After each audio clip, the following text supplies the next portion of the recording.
Belum selesai solusi tarif PBB yang melonjak, pemerintah Kota Palembang kembali mengeluarkan kebijakan untuk mendapatkan pajak dari pempek. Makanan khas Wong Palembang ini menjadi sasaran pemerintah untuk mendapatkan pajak untuk meningkatkan pendapatan asli daerah.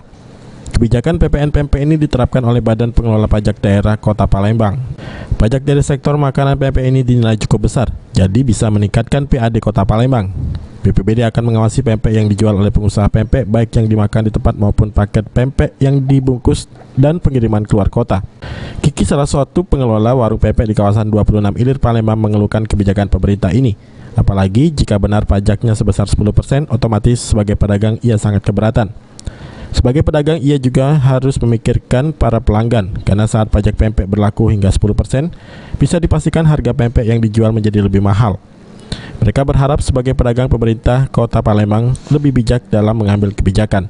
Ya, menurut tentang pemerintah ya. Tapi kalau sudah pajaknya 10% nggak ya? Di berita nih. Terlalu besar untuk usaha masih kecil kayak gini. Karena kan usaha kita kan masih usaha kecil gitu kan. Terlalu besar lah nanti. Jadi mungkin dia sesuaikan aja, Mbak. Iya, atau enggak gak usah pakai pajak lah. Oh, gitu ya. Kasihan juga sama pembeli. Benar-benar. Terus kan bukan cuma pajak yang dimakan di sini, bahkan pempek yang dikirim juga bakal dikenain pajak. Pasti itu. Jadi Atau lagi kiriman yang online ini. JNE misalnya kan Kak, mana ongkirnya juga mahal kan, kena pajak juga, jadi kasihan. Mardiansyah, PAL TV.